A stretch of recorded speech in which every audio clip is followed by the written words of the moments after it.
At sa ating pong mga balitang pambansa ngayong pong Lunes, hawak na nga po ngayon ng mga otoridad si Kingdom of Jesus Christ leader Apollo Quiboloy matapos po ang sinasabing negosasyon na nangyari.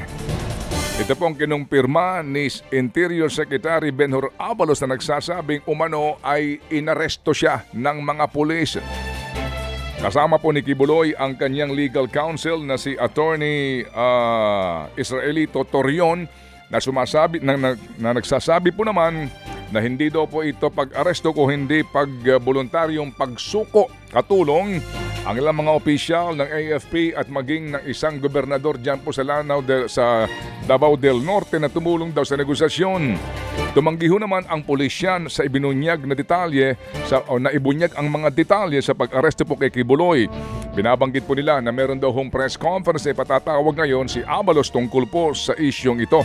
Nasa 2,000 mga pulis ang ipinakalat sa 30 hektaryang KOJC compound para po matunton si Quiboloy.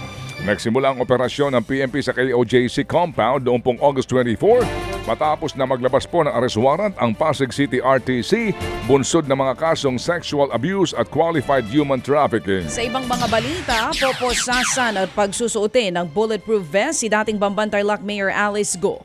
Oras na dalhin siya sa Senado mamaya. Para po yan sa pagdinig tungkol sa operasyon ng iligal na pogo sa kanyang bayan. Alas 8 ng umaga, aalis na sa Camp Crame ang dating alkalde. Tiniyak naman ni PNP na itinuturing nilang normal detainee si Guo. Ayon naman sa Department of Justice, posible siyang maging state witness laban sa iligal na pogo. Yan nga ay kung may lalabas na mas malaking pangalan sa umiiral na investigasyon ngayon. Samantala, nakikipag-ugnayan daw ang pamahalaan sa mga kahanay nito sa ibang bansa para sa inaasahang umano'y pagsuko naman ni Wesley Go, ang sinasabing kapatid ni Alice Go. Kabilang siya sa mga ipinaaresto po ng Senado matapos na tumangging magpakita sa investigasyon na ginagawa nito sa Pogo. Nauna na rin po sinabi ng abogado ng kanila pong pamilya na si Stephen David na balak na rin daw hong sumuko ni Wesley matapos maaresto ang kanyang kapatid sa Indonesia.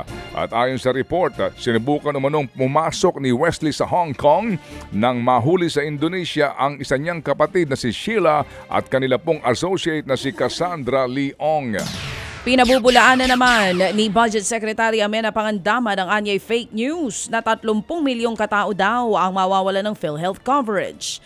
Ayon sa post ng Medical Action Group, binawasan daw ng Department of Budget and Management ang bilang ng indirect contributors sa PhilHealth ngayong taon. Pero ang giit ni Pangandaman, lahat ng Pilipino ay may karapatan sa health insurance kahit pa hindi naguhulog sa PhilHealth. Alinsunod yan sa Universal Healthcare Act.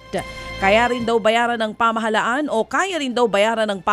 ng benefit claims ng mga miyembro ng PhilHealth dahil obligasyon nila ito.